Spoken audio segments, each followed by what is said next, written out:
Hi everyone, this is Akmal Khan and welcome to our new video. आज का video बहुत ही इंपॉर्टेंट होने वाला है उनके लिए जो कि बीए, बीएससी, बीकॉम में है, जिन्होंने इंग्लिश को एज ए माइनर सब्जेक्ट लिया है एंड वो फर्स्ट सेमेस्टर का एग्जाम देने जा रहे हैं। तो ये वीडियो उनके लिए इंपॉर्टेंट होने वाला है। मैं आपको पहले बता दूं कि मैंने 200 से 300 वीडियो लगभग आपका क्वेश्चंस पे जो कि इंपॉर्टेंट क्वेश्चन है उन पर 8 से 9 वीडियोस बना दिए हैं, जिनमें बहुत सारे क्वेश्चंस कवर हो चुके हैं। एंड बिलीव मी गाइस कि ये जो वीडियोस हैं, ये जो क्वेश्चंस हैं, ये इतने इंपॉर्टेंट हैं कि ये अगर आप पूरा देख लेते हैं तो एग्जाम में आपका 75 नंबर का क्वेश्चन पूछा जाता है, उसमें से आपको 50 प्लस आता होगा। तो आपने अगर वो वीडियोस नहीं चेकआउट किया है तो डिस्क्रिप्शन में आप जाएंगे, आपको एक प्लेलिस्ट मिल जाएगा, वहां से आप वीडियोस देख सकते हैं। मैंने 2 पेपर जो कि 75 क्वेश्चन के थे, 2 पेपर पूरे सॉल्यूशन के साथ अपलोड कर दिए हैं एंड इंपॉर्टेंट क्वेश्चंस भी अपलोड कर दिए हैं। तो आपने नहीं देखा तो प्लीज चेकआउट। खैर, आज की वीडियो में हम उससे भी इंपॉर्टेंट क्वेश्चन पढ़ने वाले हैं जो कि 3-4 साल के क्वेश्चन पेपर्स को जब बनाया जाता है तो उसमें से जो लगातार ये इसमें पूछे जाते हैं, उन्हीं क्वेश्चंस को छाड़ कर आपके सामने हाजिर हूँ। आइए शुरू करते हैं। पहला क्वेश्चन आपका कह रहा है, व्हेन वाज लिरिकल बेल्डास पब्लिश। जो लिरिकल बेल्डास है ये कब पब्लिश हुआ? तो आपके सामने ऑप्शंस हैं 1798, 1786, 1880 एंड 1940। तो इसमें से जो आपका करेक्ट आंसर होगा वो होगा ऑप्शन ए, 1798 में जो है लिरिकल बेल्डास जो है ये पब्लिश हुआ। आगे बढ़ते हैं। अगला क्वेश्चन कह रहा है, who wrote the vast land. Vast land जो है इसको लिखने वाले कौन है? ऑप्शन है आपके पास T S. Eliot, John Milton, P B. Shelley and A. Pope. तो इसमें से आपका करेक्ट आंसर क्या हो जाएगा? ऑप्शन ए, जो वास्टलैंड को लिखने वाले हैं वो हैं टी.एस. एलियट। बहुत ही इंपॉर्टेंट क्वेश्चन है, बहुत सारे क्वेश्चन पेपर में ये बनाया हुआ पेपर है, क्वेश्चन है। आगे बढ़ते हैं। तीसरा क्वेश्चन कह रहा है, व्हेन वाज विलियम वर्थवर्थ बॉर्न। जो विलियम वर्थवर्थ हैं इनका जन्म कब हुआ था? ऑप्शन है आपके पास 1780, 1790, 1770 या 1660। तो इसमें से आपका करेक्ट आंसर क्या होगा? ये भी बहुत ही इंपॉर्टेंट क्वेश्चन है। तो इसमें से करेक्ट आंसर क्या हो जाएगा आपका तीसरा क्वेश्चन के लिए? ऑप्शन सी, 1770 में जो है विलियम वर्थवर्थ का जन्म हुआ था। आगे बढ़ते हैं। अगला क्वेश्चन आपसे पूछ रहा है, the purpose of resume is. अगर आप कोई रिज्यूम बनाते हैं तो उसका पर्पज क्या होता है? रिज्यूम बेसिकली जब आप किसी जॉब के लिए अप्लाई करते हैं तो आप एक फॉर्म बनाते हैं जिसमें अपने सारी डिग्रियों के बारे में, आपकी काबिलियत के बारे में उसमें लिखते हैं ताकि कोई कंपनी आपको हायर कर सके अगर उसको ज़रूरत हो। तो रिज्यूम ये होता है बेसिकली। अब इसका पर्पज क्या होता है? ऑप्शन से आपके पास to get a job, self advertisement के लिए होता है, और फॉर स्किल्स के लिए होता है, या फिर इंटरव्यू के लिए होता है, या किसी के लिए नहीं होता है। तो the purpose of resume is to get a job. आपको जॉब पाना ही रिज्यूम का पर्पज होता है। तो करेक्ट आंसर आपका ऑप्शन ए हो जाएगा। बहुत सारे क्वेश्चन पेपर में ये उठाया हुआ क्वेश्चन है। आगे बढ़ते हैं। अगला क्वेश्चन ग्रामर से पुट आउट किया गया है। कह रहा है, सी केम हेयर, वह यहाँ आई डॉट डॉट 9 o'clock। वह 9 o'clock को यहाँ आई। अब पर के लिए जो यहाँ पर आई, तो वहाँ पर के लिए आप एट लगाएंगे या फिर ऑन लगाएंगे, सिंस लगाएंगे या फिर इन लगाएंगे। तो आई होप सबको पता होगा, सी केम हेयर एट, यहाँ एट लगता है, एट 9 o'clock, एट 10 o'clock। तो इस तरीके से अगर कोई पूछा जाता है आपसे क्वेश्चन तो वहां आप एट का प्रयोग करेंगे। आगे बढ़ते हैं। What is the correct way to write the subscription in a formal letter. अगर आप फॉर्मल लेटर में सब्सक्रिप्शन लिख रहे हैं तो वहां आप क्या लिखते हैं? जो नीचे आपका पार्ट होता है, जैसे योर ट्रूली या फिर जो भी रहता है, तो आप सब्सक्रिप्शन लेटर लिखते समय किसका यूज करते हैं? तो ऑप्शन आपके पास है। पहला ऑप्शन आपका है your truly, yours truly, your truly, you truly या फिर योर फेथफुली। तो ज्यादा करेक्ट आंसर क्या हो जाएगा आपका? योर फेथफुली जो है is the right answer for the subscription in a formal letter. अगर आप फॉर्मल लेटर में सब्सक्रिप्शन का यूज करते हैं तो आप योर्स ट्रूली का यूज करेंगे। आगे बढ़ते हैं। बहुत ही इंपॉर्टेंट क्वेश्चन है। टी.एस. एलियट जो है was awarded the Nobel prize in the year. कौन से साल में टी.एस. एलियट को अवार्ड किया गया था नोबेल प्राइज के लिए? ऑप्शन है आपके पास 1948, 1958, 1968, 1758। तो सातवें का आपका करेक्ट आंसर क्या हो जाएगा? टी.एस. एलियट को अवार्ड किया गया था नोबेल प्राइज के लिए इन द ईयर 1948 में। बहुत ही इंपॉर्टेंट क्वेश्चन है आपका। आगे बढ़ते हैं। 8वां क्वेश्चन कह रहा है what which of the following should not be mentioned in the resume. कोई भी रिज्यूम अगर आप बना रहे हैं तो उनमें किन किन चीज़ों का मेंशन नहीं होना चाहिए, इसमें से कौन सा चीज़ है जिसका मेंशन नहीं होना चाहिए, जिक्र नहीं होना चाहिए। तो अगर आप कोई रिज्यूम बना रहे हैं तो उसमें बेसिकली एड्रेस डालना आपका बहुत ही ज़रूरी होता है।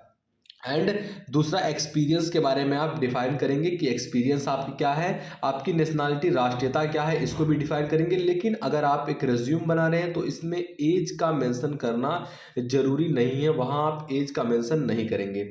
तो करेक्ट आंसर क्या हो जाएगा आपका ऑप्शन सी। आगे बढ़ते हैं। 9वां क्वेश्चन आपसे पूछ रहा है by whom was the novel, जो नोवेल गोरा है ये रिटर्न, किसके द्वारा नोवेल गोरा जो है ये रिटर्न किया गया है। ऑप्शन है आपके पास मुल्कराज आनंद एंड विक्रम सेठ, मंजू कपूर और आपका लास्ट ऑप्शन क्या है रविंद्रनाथ टैगोर। तो जो गोरा है ये किसके द्वारा लिखा गया है, तो 9वें का करेक्ट आंसर क्या हो जाएगा, Gora is written by Rabindranath Tagore. Correct answer आपका ऑप्शन डी हो जाएगा। आगे बढ़ते हैं। 10वां क्वेश्चन कह रहा है what is the antonym of prosperity. Prosperity मतलब होता है, पहली बात जानिए, समृद्धि, मतलब विकास की ओर जाना, समृद्धि की ओर जाना, ये प्रॉस्पेरिटी का मतलब होता है। एंटानिम का मतलब क्या होता है, विलोम शब्द। सिनोनिम का मतलब क्या होता है, समानार्थी शब्द, जो एक दूसरे से मिलते रहे उन्हें समानार्थी शब्द कहते हैं। एंड जो एक दूसरे के प्रति जो उल्टे होते हैं, विलोम होते हैं, उन्हें कहते हैं आप एंटोनम। तो एंटोनम जो शब्द है, प्रॉस्पेरिटी शब्द है, इसका एंटोनम क्या होगा, रेजिनेस तो होगा नहीं, बिल्कुल। एडवर्सिटी मतलब होता है समृद्धि, तो इसका उल्टा क्या होगा, बर्बादी। हैप्पीनेस तो होगा नहीं, प्लेजर तो होगा नहीं, तो आपका करेक्ट आंसर क्या हो जाएगा, प्रॉस्पेरिटी का करेक्ट आंसर, करेक्ट एंटोनम क्या हो जाएगा, एडवर्सिटी, मतलब होता है बर्बादी। आगे बढ़ते हैं। The word persists is borrowed from, जो वर्ड परसिस है ये कहाँ से लिया गया है, कहाँ से उत्पन्न शब्द है, तो फ्रेंच से है, ग्रीक से है, लैटिन से है, जर्मन से है। तो आई होप सबको पता होगा कि जो परसिस शब्द है इसको परसिस ना पढ़कर प्रिसिस पढ़ा जाए, ज़्यादा करेक्ट होगा। तो प्रिसिस शब्द है ये फ्रेंच से उठाया गया शब्द है, इसलिए करेक्ट आंसर आपका ऑप्शन ए हो जाएगा। Which article is use before the superlative degree of adjective. अगर आप सुपरलेटिव डिग्री का यूज करते हैं तो वहाँ ऑफ एडजेक्टिव के रूप में, तो कौन से आर्टिकल का आप यूज करते हैं, ए, एन, द, नन। तो सुपरलेटिव डिग्री में आई होप सबको, अगर आपने डिग्री पढ़ा होगा तो वहाँ पता होगा कि यहाँ the most, the beautiful, the highest, वहाँ द का यूज करते हैं, इसलिए करेक्ट आंसर आपका ऑप्शन सी हो जाएगा। आगे बढ़ते हैं। 13 नंबर का क्वेश्चन कह रहा है what is the full form of, जो आपका फुल फॉर्म है एब्रिविएशन सीवी। सीवी का फुल फॉर्म आपको बताना है, एब्रिविएशन सीवी का फुल फॉर्म क्या होता है। ऑप्शन है आपके पास कम्युनिकेशन वेरीफाइड, या फिर आपका कॉमन व्हीकली, या फिर आपका करिकुलम वेट टेक्सेज, या फिर करिकुलम वेटेड। तो यहाँ करेक्ट आंसर क्या हो जाएगा, सीवी का फुल फॉर्म क्या होता है, करिकुलम वेट। तो करेक्ट आंसर ऑप्शन डी हो जाएगा। आगे बढ़ते हैं। आपसे वही क्वेश्चन देखिए पूछ रहा है, लेकिन दूसरे वे में पूछ रहा है, कह रहा है what is the real purpose of resume. Resume का रियल पर्पज क्या होता है, इट्स पर्पजलेस होता है, तो बिल्कुल नहीं, इसका कोई पर्पज होता है। It is intended in the document use for apply for a job, तो बिल्कुल ये करेक्ट आंसर हो जाएगा कि आप जॉब की अप्लाई के लिए एक डॉक्यूमेंट बनाते हैं जो कि नीडेड होता है, और वो जो आपको जॉब दिलाता है, इसलिए ये पर्पज ऑफ रिज्यूम हो जाएगा। Correct answer option C. And आगे बढ़ते हैं। 15 नंबर क्वेश्चन कह रहा है how many articles are there in English grammar. English grammar में कितने आर्टिकल्स हैं, क्या एडजेक्टिव एंड एडवर्ब जो है ये आर्टिकल्स हैं, नाउन प्रोनाउन है, एडजेक्टिव और प्रॉस्पेरिटी प्रीपोजिशन। तो ये क्या आर्टिकल्स हैं, तो बिल्कुल नहीं। आर्टिकल्स आई होप सबको पता होगा कि 3 आर्टिकल्स होते हैं, ए, एन एंड द। तो करेक्ट आंसर ऑप्शन सी हो जाएगा। आगे बढ़ते हैं। Literature is the mirror of, बहुत ही इंपॉर्टेंट क्वेश्चन है, लगातार ईयर्स में ये क्वेश्चन रिपीट होता है कि literature is the mirror of, जो लिटरेचर होता है ये किसका मिरर होता है, किसका आईना होता है, तो ये सोसाइटी का आईना होता है, एनिमल का, प्लैनेट एंड आपका मैन का नहीं होता है। करेक्ट आंसर क्या हो जाएगा, literature is the mirror of society. आगे बढ़ते हैं। 17 नंबर क्वेश्चन पूछ रहा है what type of main do tragedy and EPIC representation. जो किस टाइप के व्यक्ति होते हैं जो ट्रेजेडी एंड इपिक रिप्रेजेंटेशन को करते हैं, तो यहाँ रिप्रेजेंटेशन या रिप्रेजेंट को करते हैं, तो वो नॉर्मली गुड मैन होते हैं, कभी भी पूरा आदमी उसको नहीं करा पाएगा, तो ये भी ऑप्शन गलत होगा। एंड अमीर आदमी भी, जो अच्छे व्यक्ति होते हैं वही अच्छे कामों को कराते हैं, अच्छे कामों को रिप्रेजेंट कराते हैं, इसलिए करेक्ट आंसर आपका ऑप्शन ए हो जाएगा। अगला क्वेश्चन कह रहा है English is the language of dot dot communication. जो इंग्लिश है कम्युनिकेशन के लिए कैसा लैंग्वेज है, क्या एक नेशनल लैंग्वेज है, लर्न मेड इसको बोलते हैं, या फिर रूस्टिक लैंग्वेज है, या फिर इंटरनेशनल लैंग्वेज है। तो English is a language of international communication. ये इंटरनेशनल कम्युनिकेशन, पूरे वर्ल्ड में इंग्लिश को इंटरनेशनल लैंग्वेज बोला जाता है। आप कहीं पर भी चले जाएं, इंग्लिश हर एक व्यक्ति को जानना ही जरूरी होता है, कोई भी देश में इंग्लिश चलेगा, इसलिए करेक्ट आंसर आपका ऑप्शन बी हो जाएगा।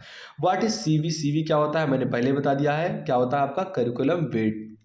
आगे बढ़ते हैं, अगला क्वेश्चन कह रहा है 28 नंबर का आपसे कि 20 नंबर का sorry, we comma us comma and our are examples of, ये किसके एग्जाम्पल्स हैं? क्या ये कॉन्ट्रैक्शन के एग्जाम्पल्स हैं, या प्रोनाउन यूजेस के हैं, या फिर नेम यूजेस के हैं, या फिर नाउन के हैं? तो करेक्ट आंसर क्या हो जाएगा?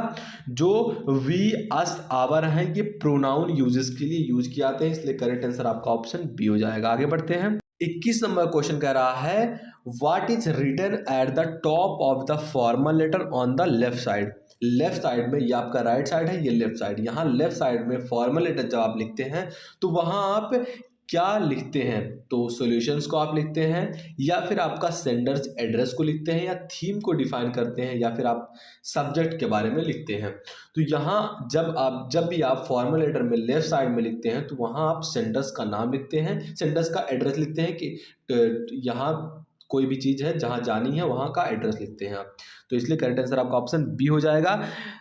अपा पैराडाइज लॉस्ट जो है ये कंटेन करता है कितने बुक्स को? ऑप्शन है आपके पास 10, 12, 13, 14। तो करेक्ट आंसर क्या हो जाएगा? जो आपका पैराडाइज लॉस्ट है ये 12 बुक को कंटेन करता है, इसमें टोटल 12 बुक है, इसलिए करेक्ट आंसर आपका ऑप्शन डी हो जाएगा। Very important question. आगे बढ़ते हैं, 23 नंबर क्वेश्चन कह रहा है वर्थवर्ड्स स्पिरिचुअल ऑटोबायोग्राफी जो है ये किस नाम से जानी जाती है? ऑप्शन है आपके पास टिंटम एबे, या फिर द आपका द रिक्लूज, या फिर द प्रील्यूड, या फिर इमोर्टली ओड। तो करेक्ट आंसर क्या हो जाएगा? जो वर्थवर्ड्स का स्पिरिचुअल ऑटोबायोग्राफी है ये द प्रील्यूड के नाम से जाना जाता है, इसलिए करेक्ट आंसर आपका ऑप्शन सी हो जाएगा।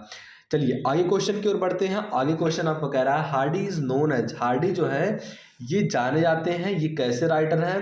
क्या ये एक रीजनल राइटर हैं, या फिर रीजनल नोबलिस्ट है, या फिर रिलीजियस नोबलिस्ट है, नेशनल नोबलिस्ट है, या फिर नन ऑफ द अबव?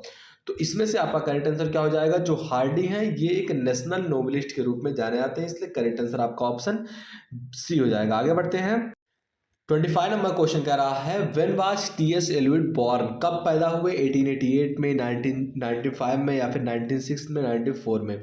तो करेक्ट आंसर क्या हो जाएगा आपका? Option A T S. Eliot was born in 1888। आगे बढ़ते हैं, what was Sarojini Naidu's original name? Sarojini Naidu का ओरिजिनल नेम क्या था? तो ऑप्शन है आपके पास पद्मिनी गंगोपति, या फिर आपका सरोजिनी चट्टोपाध्याय, या फिर अर्पणा मुखोपाध्याय, या फिर सरोजिनी आपका बंदोपाध्याय। तो करेक्ट आंसर क्या हो जाएगा? जो सरोजिनी नायडू का ओरिजिनल नेम था सरोजिनी चट्टोपाध्याय था। बहुत इंपॉर्टेंट क्वेश्चन है एंड ये बहुत सारे एग्जाम्स में पूछा गया क्वेश्चन है। आगे बढ़ते हैं, 27 नंबर क्वेश्चन कह रहा है when was Sarojini Naidu born? Sarojini Naidu का जन्म कब हुआ था? तो आई होप सबको पता होगा कि 13 फरवरी 1879 ईस्वी में इनका जन्म हुआ था एंड 1949 में शी वाज डाइड। तो करेक्ट आंसर क्या हो जाएगा? Option A. आगे बढ़ते हैं, लास्ट क्वेश्चन आपका कह रहा है a place where money is coined is called, जहां पर पैसा रखा जाता है कॉइन किया जाता है उस जगह को क्या कहते हैं? प्रेस कहते हैं, मिंट कहते हैं, ट्रेजरी कहते हैं, या फिर बैंक कहते हैं? तो बहुत सारे लोग बैंक पर टिक मार कर आएंगे कि जहां पैसा रखा जाता है उसको कहते हैं बैंक। तो ये बिल्कुल आपका ऑप्शन गलत हो जाएगा। जहां पर मनी कॉइन किया जाता है जिस जगह को, उस जगह को आते हैं मिंट, इसलिए करेक्ट आंसर आपका ऑप्शन बी हो जाएगा। टोटल 28 इंपॉर्टेंट क्वेश्चंस थे जो कि लगातार ये इसमें पूछे जाते थे, इसमें से 20 क्वेश्चंस का आना तय है, तो इसको पूरा रिपीट कर लेना एंड और भी जो कि 7-8 वीडियोस हैं टोटल 300-400 क्वेश्चन जो भी होंगे आप वहाँ से जाकर अपने एग्जाम को तैयार कर सकते हैं। एंड 50 से नंबर ऊपर लाना है तो वो सारे वीडियोस देख लीजिए, ज़्यादा नहीं 10-12 मिनट के हैं, पेपर्स बस थोड़े थोड़े लंबे हैं। तो आई होप वीडियो पसंद आएगा, वीडियो पसंद आया तो लाइक करना।